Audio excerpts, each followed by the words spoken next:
Hi ladies, I'm Samantha Jacobs. For those of you who are new to my station, I'm an acupuncturist with a passion in helping, guiding, supporting, and educating women on the fertility journey. Today's video is going to be about compassion for ourselves. Wah, wah.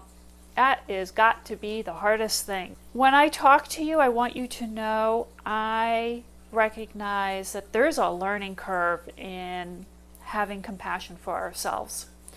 So, please know you're not alone. I think what I've experienced in my practice is that the fertility journey can be really painful, isolating, and frustrating. And it's so easy to become critical of ourselves, to blame ourselves for the situation that has unfolded in front of us. It takes courage to stop yourself from criticizing yourself. There's this fine line between supporting and loving yourself versus diminishing and devaluing yourself. How do you energetically help yourself stay present to what you're experiencing, the pain, the frustration, the emotions that are coming up for you, and yet not let them engulf you, and at the same point not allow that critical voice to overpower you? I'm going to put in the notes for this video a link to the video I did on the perfect woman, because she plays into taking us away from having compassion for ourselves. And I'm going to be referring to her off and on in the next couple of videos on compassion, so you can go back and listen to that video to get a better idea of what I'm talking about. More self-compassion we have, the higher our self-esteem is, the better quality of life we live. It clearly has an impact on us, on who we are. So I think it's really important for us to bring up this topic. I found an awesome article on, getting the name, positive psychology. 5 steps to developing self-compassion and overcoming your inner critic. And I'm going to put a link in the notes for that article because it is awesome. I even learned something from it, and it's got a whole bunch of links to different directions for compassion for yourself. So if you want to keep delving into this topic, you can.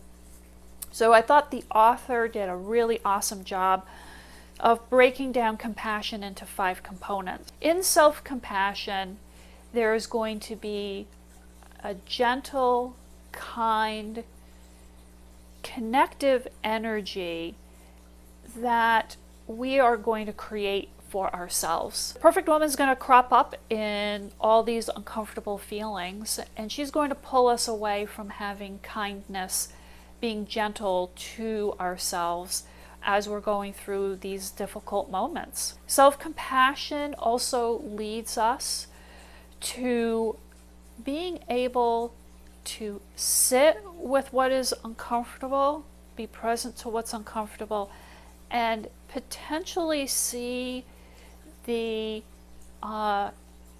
sometimes the shift that we may want to take to create a different energetic pattern. So compassion can allow us to grow.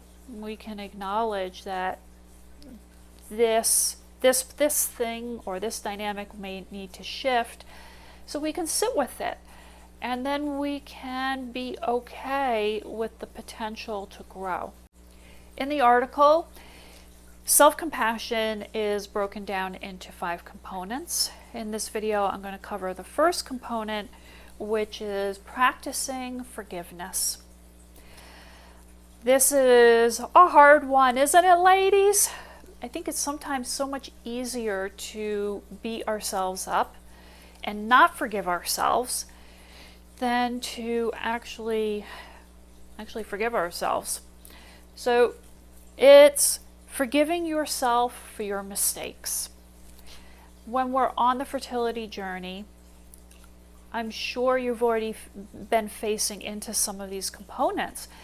There are things that have happened in our lives where we realize we've made a mistake, and it feels so much easier to beat ourselves than to actually forgive ourselves. You're in a predicament where here you are trying to get pregnant, and it's so heavily triggered. There's all these elements going on that churning up your emotions. And it feels energetically easier to beat ourselves up than to forgive ourselves. So we get triggered around whatever our topic would be. And I can think of some of the things I've experienced in my practice where having to go on birth control at a very young age, waiting too long to get married, putting too many hours into work. This is one I see commonly, and it'll give you an example of then the hamster wheel scenario where you're going around in circles. I eat too much sugar. Oh my gosh, I eat too much sugar, but I really can't stop eating sugar. And now I'm kind of worried because now I can't forgive myself because I ate 10 Oreo cookies tonight, and I should never have eaten those 10 Oreo cookies because they do nothing for me. And how am I ever going to get pregnant?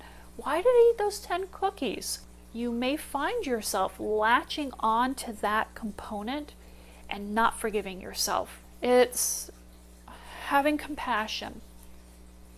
You know what? Today was not a great day, and I needed 10 Oreo cookies. And tomorrow, I'm not going to eat 10 Oreo cookies, but today I needed them. And I'm going to forgive myself for eating those 10 Oreo cookies. It's got a really different energetic flow to being able to forgive ourselves, to know we're not perfect. We don't need to be perfect. It's not worth it, ladies. The perfect woman, poof.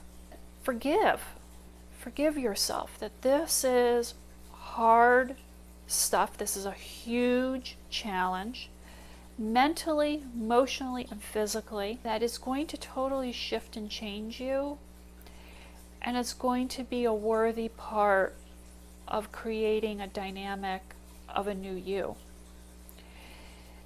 And when you create that dynamic of yourself where you're forgiving and you're loving and you're kind, it's going to bring out the better part of yourself.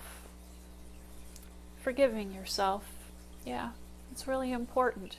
And today's question is, how have you been finding self-compassion? What have you been doing for yourself while you're on this journey? So post, share, let's help each other out.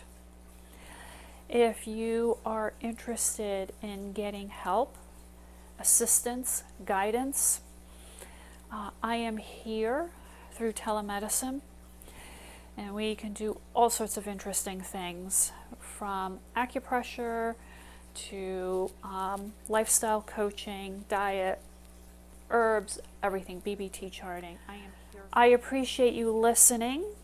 If you like what you've seen, please subscribe, share with your friends. Let's empower each other on this journey. If you have any questions or suggestions, please post. I look forward to the next video. Thank you.